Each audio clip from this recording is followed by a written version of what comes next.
ओम शांति।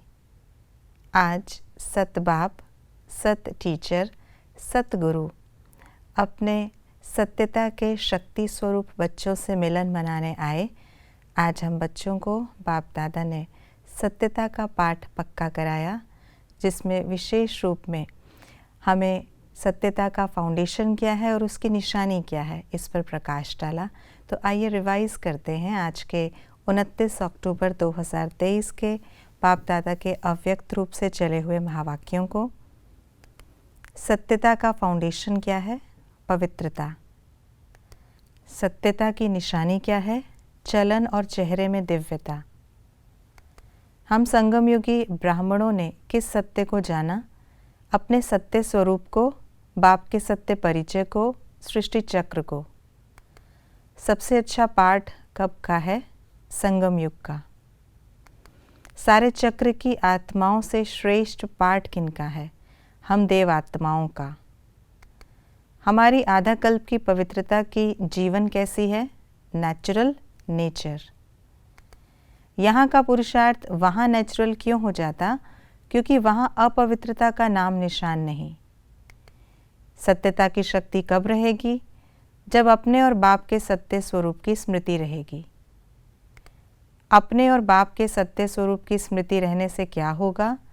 हर संकल्प स्वतः ही सत्य होगा। सत्यता और पवित्रता के संकल्प सदा शक्तिशाली न रहने का कारण क्या है? कभी भूल जाते, कभी बॉडी कॉन्शियस में आ जाते। सत्यता की परख क्या है? संकल्प, बोल, कर्म, संबंध, संपर्क सब में दिव्यता अनुभव हो। किन बातों में दिव्यता न होने से दूसरों को हमारा सच सच नहीं लगता? बोल और कर्म में दिव्यता। अगर अपने सत्य को जिद से सिद्ध करते हैं तो क्या होता है? दिव्यता दिखाई नहीं देती। ये साधारणता है जो दुनिया वाले भी करते हैं। जिद करके सिद्ध करने का क्या परिणाम होगा? अपना और दूसरों का चेहरा खुशी का नहीं होगा, थोड़ा सोचने का और थोड़ा उदासी का होगा, नाचने का नहीं होगा। सत्य में थोड़ा भी असत्य मिक्स होने का क्या परिणाम होता? उस समय की जीवन इतनी अच्छी नहीं लगती। सत्यता की शक्ति धारण करने में और किसकी आवश्यकता है? सहन शक्ति की। क्या क्या करना पड़े, लेकिन हार हार नहीं है, सदा के लिए विजय है। सहन करना पड़े, झुकना पड़े, हार माननी पड़े। पवित्रता और सत्यता न होने का परिणाम क्या होगा? हमारे चेहरे और चलन से आने वालों को जो दिव्यता अनुभव होती है वह नहीं होगी। सत्यता के पीछे अगर सहन करना भी पड़ता है तो उससे लाभ क्या होता? सहन शक्ति के रूप में जमा होता है। थोड़ा भी सहन करने में कमज़ोर हो जाने का परिणाम क्या होता है? असत्य का सहारा ज़रूर लेना पड़ता है। यहाँ आगे बढ़ने में आत्माओं को कॉपी करने से क्या होता है और क्या नहीं?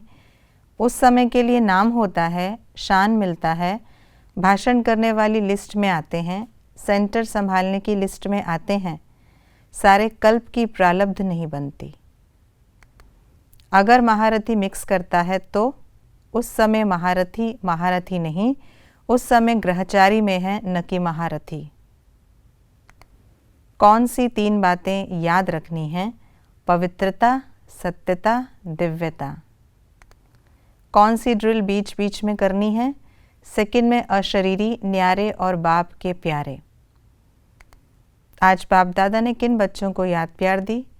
चारों ओर के सर्व पवित्रता के फाउंडेशन को सदा मजबूत रखने वालों को, सदा सत्यता की शक्ति से विश्व में भी सतयुग अर्थात सत्यता की शक्ति के वाइब्रेशन फैलाने वालों को, सदा हर समय मन, वाणी, कर्म तीनों में दिव्यता धारण करने वालों को, सदा फॉलो फादर करने के नेचुरल अभ्यास वाली आत्माओं को। सेकंड में अशरीरी, न्यारे और बाप के प्यारे। इस अभ्यास से क्या लाभ होता? लास्ट समय अशरीरी बनने में मदद मिलेगी।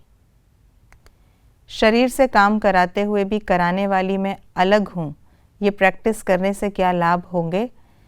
बॉडी कॉन्शियस की बातों में नीचे ऊपर नहीं होंगे। आज की मुरली के अनुसार शब्दों के अर्थ इस प्रकार हैं।